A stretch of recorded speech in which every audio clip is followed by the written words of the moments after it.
তিনি বিশ্ব বাটপার কটাক্ষেই বাংলাদেশে পরিচিত। তার একার হাতেই গোটা বাংলাদেশ প্রায় ধ্বংস হয়ে যেতে বসেছে। বাংলাদেশের এমন কোনো ক্ষেত্রে নেই যেখানে ইউনূস তার ধ্বংসের ছাপ রাখেননি, কিন্তু ইউনূস ক্ষমতায় না থেকেও প্রবলভাবে বাংলাদেশের রাজনীতিতে মিশে আছেন। কারণ তারেক রহমানই যে ইউনূসের বর্ধিত রূপ। ইউনূসের দেখানো পথেই তিনি হাঁটছেন, গোটা দেশটাকে শুষে নিংড়ে ফেলে দিচ্ছেন অন্ধকূপে।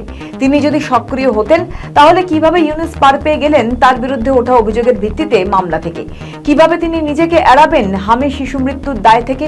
সম্প্রতি বাংলাদেশের প্রাক্তন অন্তর্বর্তী সরকারের প্রধান উপদেষ্টা মোহাম্মদ ইউনূসের বিরুদ্ধে মামলার আবেদন খারিজ করে দিয়েছে ঢাকার আদালত।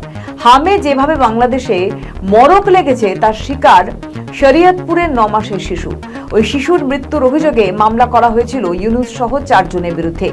বিশ্বের ইতিহাসে দুর্নীতিগ্রস্ত দেশকে ধ্বংসের পথে ঠেলে দেওয়া রাষ্ট্রনায়কদের চরম পরিণতি হয়েছে। ফ্রান্সের ষোড়শ লুই যার প্রমাণ।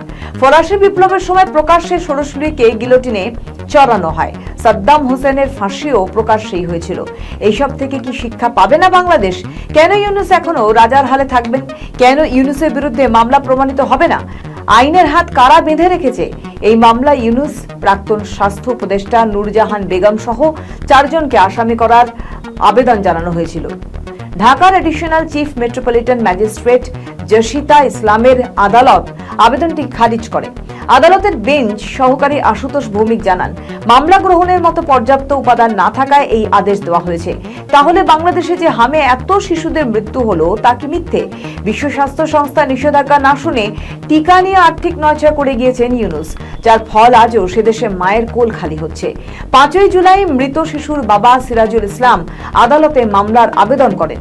আদালত তার জবানবন্দি গ্রহণ করে আদেশের জন্য দিন নির্ধারণ করেছিলেন।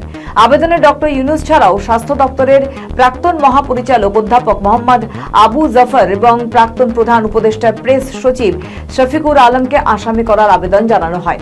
অভিযোগপত্রে বলা হয়, 2026 সালে ফেব্রুয়ারির শেষ দিকে ও মার্চের শুরুতে হামে আক্রান্ত হয়ে গুরুতর অসুস্থ হয়ে পড়ে সাউদা মুস্কান। প্রথমে স্থানীয় চিকিৎসার পর তাকে ঢাকা মেডিকেল কলেজ হাসপাতালে ভর্তি করা হয়। পরে 22শে মার্চ তাকে মহাখালী সংক্রামক ব্যাধি হাসপাতালে স্থানান্তর করা হয়, যেখানে চিকিৎসা অবহেলা ও পর্যাপ্ত সহযোগিতা না পাওয়ার অভিযোগ তোলা হয়।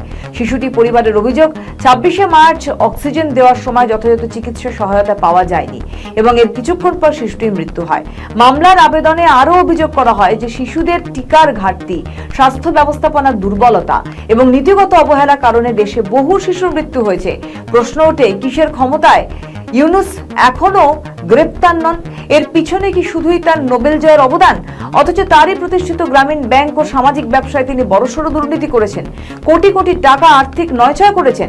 প্রশ্ন, কেন তারেক সরকার এই প্রতারক খুনি বিশ্ব বাটপারকে জেলের বাইরে রেখেছেন? এতে তো প্রধানমন্ত্রীর অপদার্থতাই প্রকট হচ্ছে।